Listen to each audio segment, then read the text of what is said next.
इमरान खान की रिहाई और सज़ाएं ख़त्म करने के हवाले से आज से केस की समाअत ख़त्म हो चुकी है। सलमान सफदर साहब बाहर आ चुके हैं। जी सलमान सफदर साहब, आज क्या खुशखबरी है पीटीआई कारकुनान सपोर्टर्स के लिए? क्या कुछ खबर अदालत पे आज हुआ है?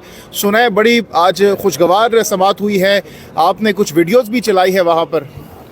देखिए, आज सबसे अहम बात यह है कि तकरीबन सरकार की जानिब से जो मुख्तलिफ आ रही थी डिफ़िकल्टीज़ और स्टम्बलिंग ब्लॉक्स के ये अपील मेंटेनेबल नहीं है, ये नहीं सुनी जा सकती, वो तमाम मराहिल जो हैं वो अब पार करने के बाद बाकायदा अपील पर समाअत आज शुरू हो गई है।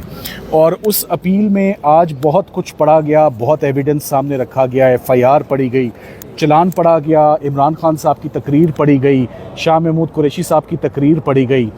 और उन तकारीर में यही बात सामने आई और जज साहिबान की तवज्जो उस एविडेंस की तरफ लाए कि इसमें ऑफिशियल सीक्रेट्स एक्ट की कहीं पर भी वायलेशन नहीं हुई।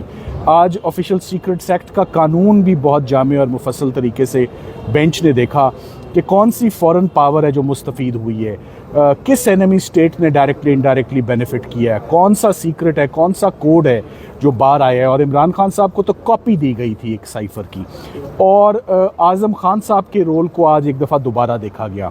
मगर जो सबसे अहम बात आज सामने आई, जब जज साहब ने हमसे पूछा कि ये बताएं कि साइफ़र के अंदर क्या था, वो पढ़ें, तो हमने कहा वो तो हमारे पास है ही नहीं।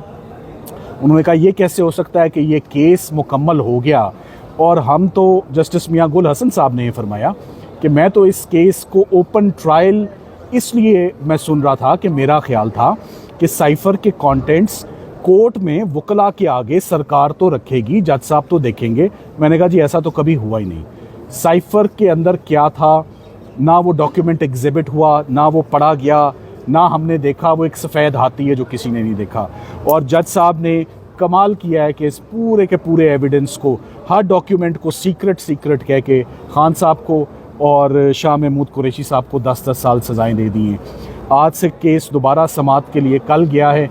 कल जितने गवाहान फ़ॉरेन ऑफिस के हैं और जितने गवाहान FIA के हैं और आज़म खान साहब जिनकी स्टेटमेंट 164 की रिकॉर्ड हुई, जो जिनकी असल ज़िम्मेदारी थी साइफ़र लेना रिसीव करना, he was the guardian and custodian of cipher document, ये तमाम चीज़ें कल एविडेंस में पढ़ी जाएंगी। और हम उम्मीद करते हैं कि 2 दिनों के अंदर साइफ़र की अपील मुकम्मल होके तो इस पर इंशाल्लाह कोई फ़ैसला आएगा। तो क्या सलमान सफदर साहब, आप रमज़ान के अंदर खान साहब की रिहाई देख रहे हैं? देखिए, जिस तेज़ी से 2-3 ट्रायल्स कंक्लूड हुए थे, ग़ालिबन 5 दिन के अंदर 3 ट्रायल्स हो गए थे।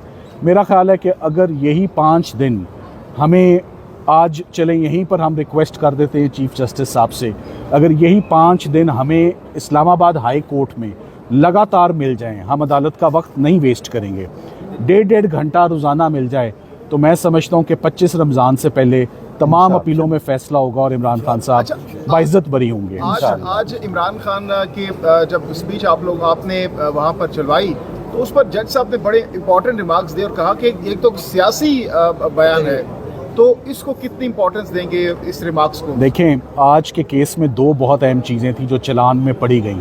जब उन्होंने वो तकरीर पढ़ी जिस तकरीर की बुनियाद पर इमरान खान साहब को 10 साल सज़ा दी है कि आपने अवाम के साथ ये तमाम इन्फॉर्मेशन शेयर कर ली है, जब वो तकरीर जज साहब ने सुनी तो उन्होंने कहा इसमें तो ऐसी कोई चीज़ नहीं है जो शेयर हुई है, जो कम्युनिकेट हुई है, या इसमें ये तो एक पॉलिटिकल कंटेंट है, इसका ये तो पॉलिटिकल स्पीच है। ना शाह महमूद कुरैशी साहब ने कोई ऐसी बात बताई है, ना इमरान खान साहब ने ऐसी बात बताई है, तो किसने इसको इंटरप्रेट कर लिया? ये बात सुप्रीम कोर्ट में भी हुई। सुप्रीम कोर्ट में जब ये कंटेंट्स पढ़े गए ट्रांसक्रिप्ट के, तो तीनों जजेस ने मुत्तफ़िका तौर पे सुप्रीम कोर्ट में ये कहा कि इसमें तो कोई ऐसी चीज़ नहीं है जो बेनिफिट करे किसी फॉरेन पावर को, या इमरान खान साहब ने जो कम्युनिकेट किया हो। कुछ कम्युनिकेट नहीं हुआ, बल्कि ये भी नहीं पता कि जो उनके हाथ में चीज़ थी, आया उसका साइफ़र से कोई ताल्लुक़ भी था या नहीं था। एक ख़त की बात हुई जो कि आज जज साहब ने कहा ये तो साइफ़र भी नहीं है, ये तो किसी कॉपी की बात हो रही है। सो किस्सा मुख्तसर, सरकार का बहुत हद तक केस आज एक्सपोज हो चुका है। अभी बहुत थोड़ा सा केस पढ़ा गया है, अभी सिर्फ FIR पढ़ी गई है, चार्ज पढ़ा गया है, कानून पढ़ा गया है, और बहुत ज़्यादा शॉकिंग बातें सामने आई हैं। आज से एविडेंस कल पे गया है। हम उम्मीद करते हैं कि कल मैं अपने आर्गूमेंट्स को कंक्लूड करके फॉर्मुलेट कर दूंगा, बहस कंक्लूड होके फिर सरकार ने जो अपने पॉइंट्स लेने, अपना केस एक्सप्लेन करने या संभालने के लिए वो अपना मौका ले। मैं एंड में आपको ये ज़रूर कहना चाहूँगा कि कितनी अजीब बात है कि इमरान खान साहब के ऊपर इल्ज़ाम ये है कि आपने एक सीक्रेट चीज़ आवाम को दे दी और अदालत में वो सीक्रेट चीज़ लाई ही नहीं गई क्योंकि आवाम को पता चल जाएगी, या आवाम और मीडिया उस ट्रायल में एंटर ही नहीं हो सके। अगर ये चीज़ ऑलरेडी आवाम और मीडिया के नोटिस में थी और सबको पता है कि इमरान खान ने क्या किया, तो फिर ये सीक्रेट ट्रायल क्यों, और ये इस डॉक्यूमेंट को सीक्रेट डॉक्यूमेंट क्यों कहा जा रहा है?